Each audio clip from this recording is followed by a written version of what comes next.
Yang bisa saya sampaikan bahwa sesuai dengan sesuai dengan konstitusi, jabatan presiden itu adalah 2 kali. 5 kali 2 kali gitu, 10 tahun. Jadi kalau kemudian ada perpanjangan itu mekanismenya dari mana, kemudian seperti apa, kan waktu itu tidak ada mekanisme yang kemudian memungkinkan untuk kita melakukan perpanjangan atau melakukan 3 periode. Tapi benar Mbak, Presiden Pak Jokowi pernah datang ke Bu Mega untuk meminta hal itu Mbak? Oh enggak, nggak pernah, setahu saya nggak pernah beliau meminta untuk perpanjangan 3 periode. Dulu ada yang datang, kemudian minta menjadi wali kota, dapat rekomendasi, minta rekomendasi dikasih. Minta lagi, dapat rekomendasi, dikasih lagi. Lalu minta menjadi gubernur, minta rekomendasi, dikasih lagi. Lalu minta jadi calon presiden, minta rekomendasi, dikasih lagi. Kedua kali dikasih lagi. Lalu ada lagi minta untuk anaknya, dikasih lagi. Lalu ada lagi minta untuk menantunya, dikasih lagi. Banyak Bang ya dikasihnya Bang? Dikasihnya banyak benar. Nah ketika kemudian ada permintaan 3 periode, kita tolak. Ini masalah konstitusi, ini masalah bangsa, ini masalah rakyat yang harus kita tidak bisa setujui. Kemudian ada pihak yang marah, ya terserah mereka. Yang jelas kita bertahan untuk menjaga konstitusi. Menjaga konstitusi adalah menjaga republik ini. Menjaga konstitusi adalah menjaga bangsa dan rakyat kita. Nah itu dia orang yang udah ketahuan kan. Siapa yang ingin menjerumuskan presiden? Siapa yang ingin mewacanakan 3 periode dan menggalang 3 periode? Siapa? Luhut. Artinya Brutus di dalam istana itu ya Luhut.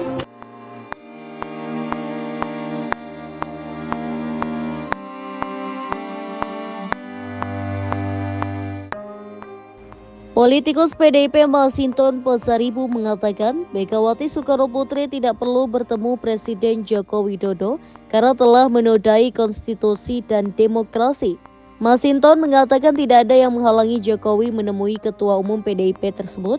Namun ia mengingatkan bahwa tidak ada keperluan sama sekali bagi Megawati menemui Jokowi selepas pemilu 2024.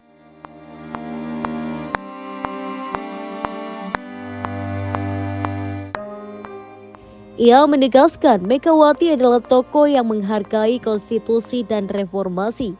Ia menjelaskan seandainya Megawati enggan bertemu Jokowi, ini bukan semata-mata suka atau tidak suka, tetapi lebih melihat kepada tindakan Jokowi yang merusak demokrasi. Di sisi lain, Sekretaris Jenderal PDIP Hasto Kristianto menepis tuduhan dirinya menghalang-halangi pertemuan antara Megawati dengan Presiden Jokowi. Hasto sebelumnya mengatakan anak ranting PDIP menolak pertemuan Megawati dengan Jokowi. Walhasil Hasto dituduh bergerak sendiri untuk menggagalkan pertemuan antara keduanya. Hasto membantah dan mengatakan dirinya hanya menyuarakan sikap para kader anak ranting PDIP yang disampaikan kepada dirinya. Sebagai bukti, Hasto menunjukkan pesan singkat dengan para kader akar rumput yang ada di telepon genggam pribadinya. Ya Bung Noel kan nggak tahu bagaimana Ibu Mega memiliki sikap kenegarawanan dan apakah perlu saya bacakan komentar dari ranting-ranting. Boleh ditanya, boleh dicek. Teman-teman pers silakan dicek dari bawah. Itu mereka menjadi benteng bagi Ibu Megawati Soekarnoputri dan juga kita menjadi benteng di dalam menjaga masa depan kita.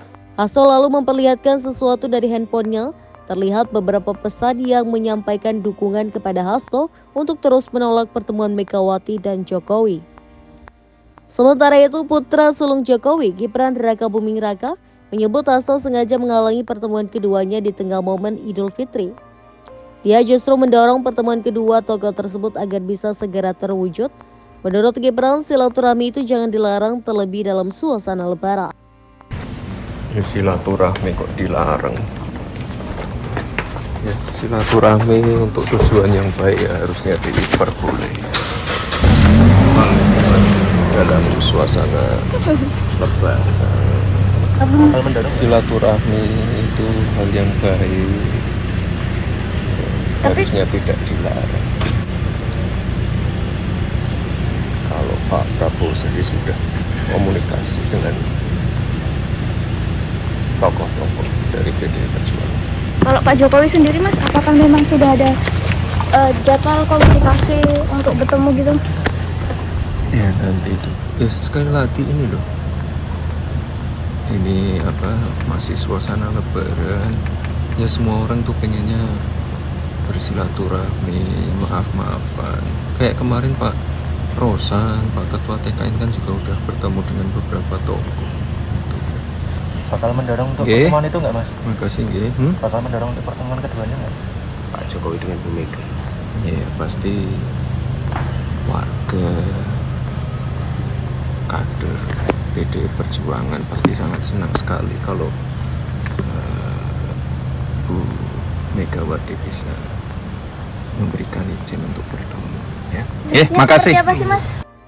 Sebagaimana diketahui, Presiden Jokowi yang secara formal masih kader PDIP pecah kongsi dengan partainya akibat perbedaan jalan politik di Pilpres 2024. Jokowi mendukung putra sulungnya Gibran Rakabuming Raka menjadi calon wakil Presiden Prabowo Subianto. Di sisi lain, PDIP mengusung bekas Gubernur Jawa Tengah Ganjar Pranowo sebagai calon presiden. Perbedaan pilihan politik ini membuat hubungan Jokowi dan Megawati renggang sampai saat ini. Sejak pencalonan Gibran hingga Idul Fitri, Megawati dan Jokowi belum bertemu untuk silaturahmi. Padahal baik Jokowi dan Megawati selalu bertemu pada tiap lebaran sebelumnya. Istana Kepresidenan sebelumnya menyatakan Presiden Jokowi sangat terbuka bersilaturahmi dengan siapa saja, termasuk Ketua Umum PDIP Megawati Soekarnoputri.